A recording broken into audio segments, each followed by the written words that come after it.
now tuning in to Kilabot Pinoy Horror Stories, the podcast. Sundays at 7 p.m. here on Spotify. Mga repakol, nais ko lang kayong imbitahan na mag-subscribe at i-click ang notification bell sa ating YouTube channel. I-search nyo lang ang Kilabot Pinoy Horror Stories or simply click the link in the description section. Ang hindi mag-subscribe, Hindi makakatulog ngayong gabi.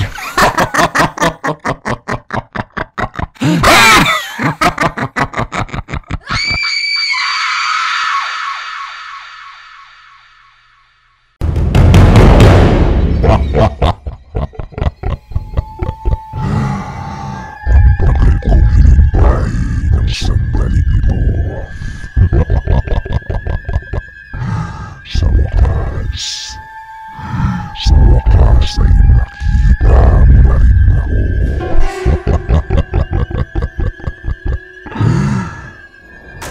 Maraming magagawa at walang makakatulong sa'yo para malimusan.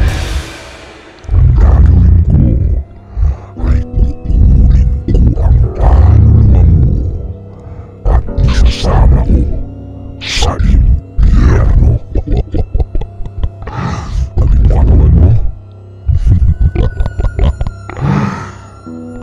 Mapapasakin mo.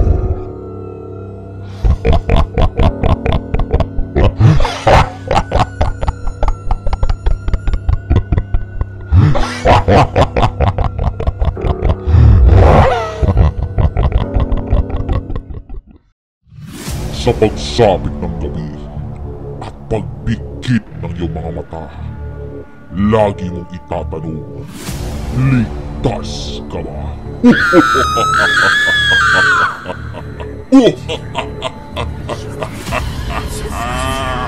Kilabot, the Pinoy Horror Stories.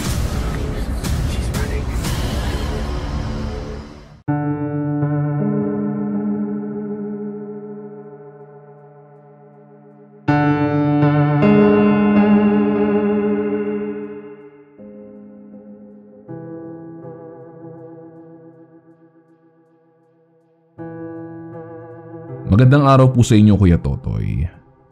Itago niyo lang po ako sa pangalang Z. Avid listener ng Kilabot Pinoy Horror Stories since 2020. I just wanna share my dark experience on how I fought monsters inside my head. Way back in 2019, noong una ko itong ma-encounter. That time, my life was so fucked up. Sobrang dami kong problema. Sa parents ko, sa school, financially, and even with my relationship. Talagang down na down ako noong mga panahon na yun. Noong mga panahon na yun, ay unti-unti na ring nawawala ang faith ko kay Lord dahil sa mga nangyayari sa akin. Iniisip ko kung bakit sa dinami-dami ng tao sa mundo, bakit sa akin nangyayari ito. Madaling araw noon, payapa akong natutulog sa madilim kong kwarto nang bigla akong malimpungatan. Hindi ko alam bakit pagbangon ko ay bigla akong sinabing, "Devils are?" Noong una ay akala ko na nanaginip lang ako o kung ano, pero nung kinuha ko ang phone ko para i-check sana ito, ay laking gulat ko nang makita ko na 3 o'clock a.m. Eksakto. Takot na takot ako noong gabing iyon dahil bukod sa napakadilim ng kwarto ko, wala rin akong ibang kasama sa bahay kundi ang kapatid ko lang na 6 years old. Dahil nasa trabaho si mama noong gabing iyon. Sa sobrang kilabot ko, ay nagtalukbong na lang ako ng kumot hanggang sa makatulog ulit ako. Kinabukasan Pagkagising ko ay paulit-ulit ko tong iniisip. Hindi ko naman makwento sa mga parents ko dahil hindi ko sila ganun ka-close. And that time, hindi rin kami nag-uusap ng girlfriend ko dahil nagkaroon kami ng problema. Hanggang isang gabi, kasama ko ang mga barkada ko. Nakatambay kami sa rooftop ng isa naming barkada. Nagkataon naman nagkikwentuhan kami about sa mga creepy experience namin. Nung time na iyon, pinag-isipan ko maigi kung dapat ko bang i-share sa kanila yung experience ko nung isang gabi. Natatakot kasi ako na baka pagtawanan lang nila ako. Mga tol, di ko alam kung dapat kong i-share sa inyo to kasi baka tawanan nyo ako eh. Pero seryoso ako. Nung isang gabi kasi, nagising ako. Madaling araw. Sobrang weird. Kasi pagtingin ko sa oras, 3 o'clock AM. At ang una kong nasabing salita ay Devil's R. Hanggang ngayon kinikilabutan pa rin ako. Lahad ko sa kanila. Uy pre, malapit na mag-alas 3 ha. Nakabahan ako dyan sa kinikwento mo. Totoo ba yan? Totoo ba yung sinasabi mong Devil's R?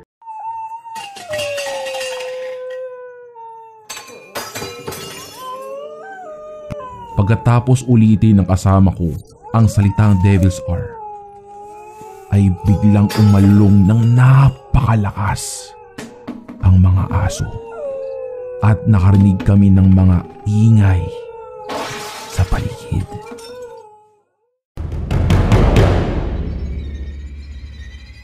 Nagsimula ring lumamig ang hangin. Pagtingin ko sa orasan ay eksaktong 3 AM na. Wala naman nagpakita sa akin maging sa mga kabarkada ko noong araw na yun. Pero may kakaiba kaming naramdaman sa mga sandaling iyon.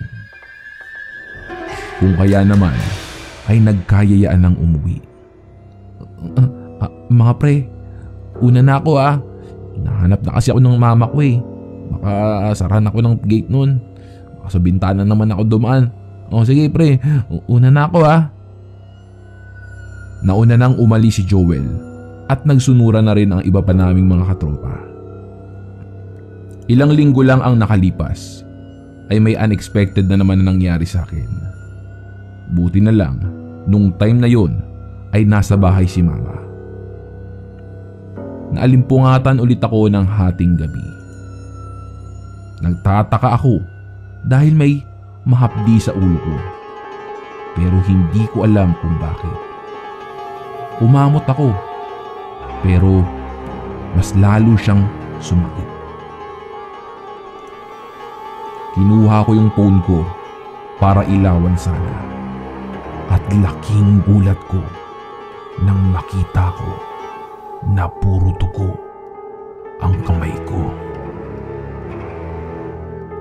Dala ng matinding kilabot, sumigaw ako ng, "Ma! Ma!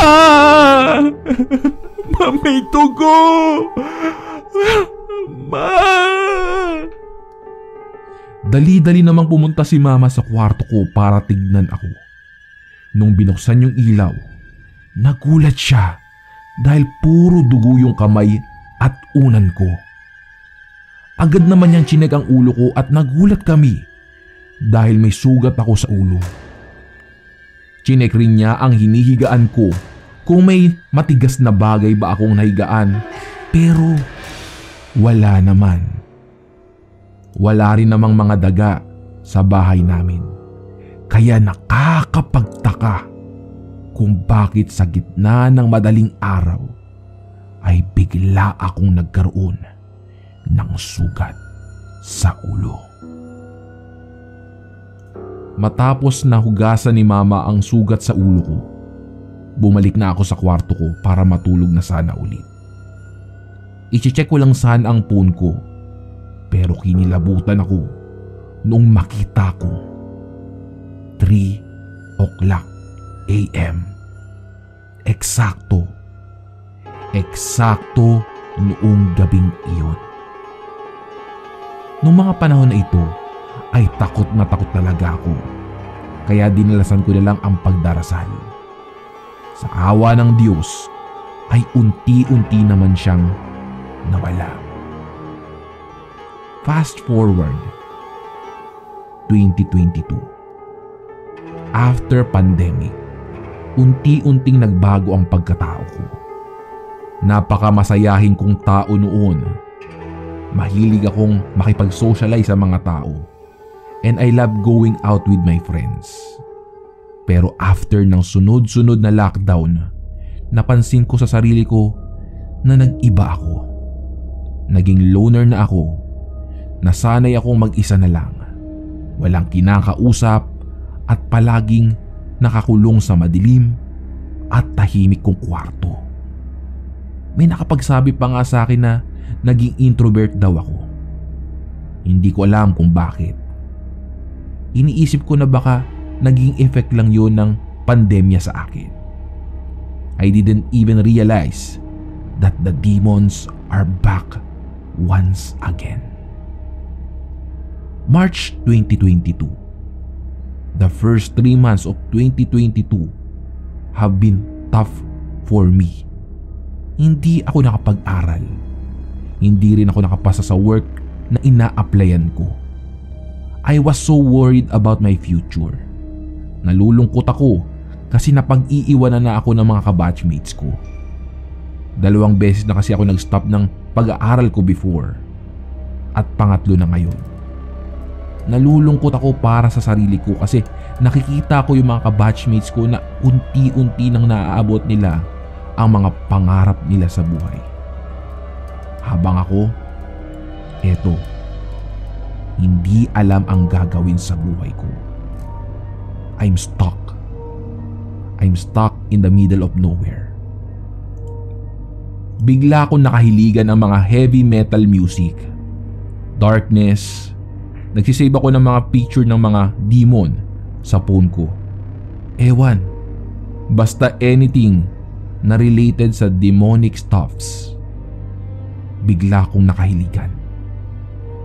Nagsimula ring naging maiinitin ang ulo ko. Palagi akong galit. At ayoko nang kinakausap ako. Palagi lang ako nakakulong sa madilim kong kwarto. I started hearing voices inside my head. Palagi akong may iniisip na hindi maganda. Nagugulat na lang ako na may biglang nabubuong senaryo sa isip ko na namatay si ganito o si ganyan, or minsan paano kung namatay si ganito o si ganyan. Minsan nga parents ko pa at ibang malalapit na tao sa buhay ko. Pinipilit ko siyang labanan pero napakalakas niya. April 2022 nang makita ko siya harap-harapan.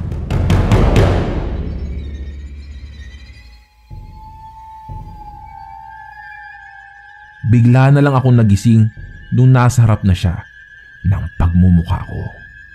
As in, magkaharap ang mukha naming dalawa.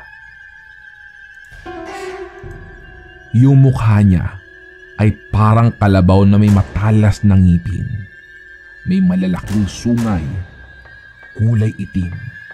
Mukha siyang mabaho, nakasuot ng gula-gulanit na damit at basang-basa siya. Sobrang dilim ng paligid pero may kulay pula na ilaw na ewan ko kung saan nang gagaling. Gising ako pero hindi ko maigalaw ang kahit anong parte ng katawan ko. Gusto kong sumigaw pero hindi ko magawa. Sobrang init. Pawis na pawis ako.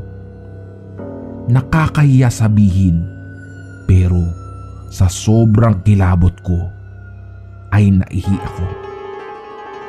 Hindi ko na alam ang gagawin ko noong mga sandaling iyon.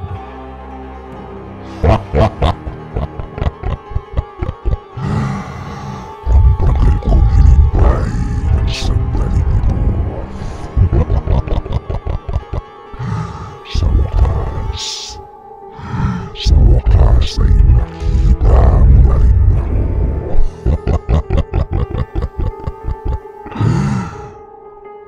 Wala kang magagawa at walang makakatulong sa'yo para malinaw sa'yo.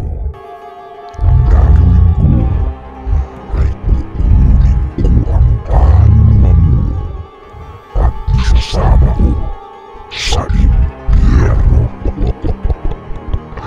Alin mo katawan mo? Mapapasakin mo.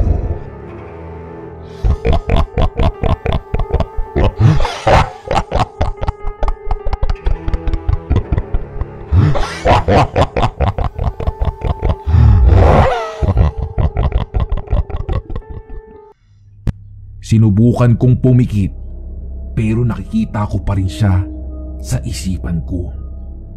Hindi ako makapagsalita pero sa isip ko, sinasabi ko na, Lord God, tulungan niyo po ako makalis sa sitwasyon na to. Pinapangako ko, Lord. Natatanggapin ko na po kayo sa buhay ko. Tawanin niyo ako, Lord. Hindi po ako handang mamatay. Tulungan niyo po ako, Lord. In Jesus' name. In Jesus' name. hanggang sa biglang nawala ang nilalang na kanina lang ay nasa harapan ko. Takot na takot ako at hindi ko na alam ang gagawin ko dahil alam kong hindi na normal yung nararanasan ko. Hindi ko ito sinasabi kahit kanino o kahit sa magulang ko. Pero napansin nyo? Inaatake niya ako kapag alam niyang problemado ako, kapag alam niyang mag-isa lang ako, kapag alam niyang mahina ako. Kaya simula noon, mas lalo akong napalapit sa Diyos. Dinadalasan ko ang aking pagdarasal. Gabi-gabi at pagising, nagdarasal ako. At tuwing linggo ay nagsisimba ako. Mas pinaigting ko at pinalakas ang aking pananampalataya sa Diyos. At mas lalo kong nilapit ang sarili ko sa Kanya dahil alam kong walang ibang makakatulong sa akin kundi siya lamang. The demons inside my head are not as powerful as the God inside my heart. Kaya sa mga katulad kong nakaka-experience ng problema sa buhay, huwag nating kalimutan na tumawag sa Diyos.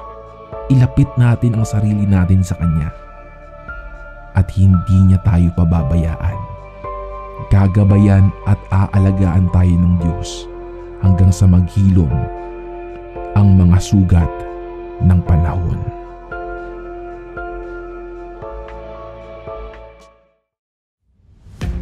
Inyong napakinggan ang tampok nating kwentong katatakutan ngayong araw dito sa Kilabot Pinoy Horror Stories.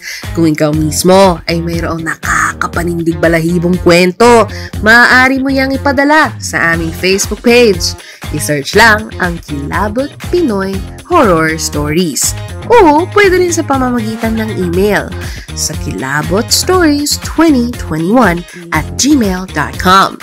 Huwag mo na rin kalimutan i-click ang follow button at notification bell sa Spotify para updated ka sa mga bagong episodes. Mag-subscribe na rin kayo sa ating YouTube channel. I-search lang ang Kuya Totoy Kilabot dahil doon tayo madalas na nag-upload ng ating mga stories. Hanggang sa susunod na kwentuhan, mga repakol! Paalam!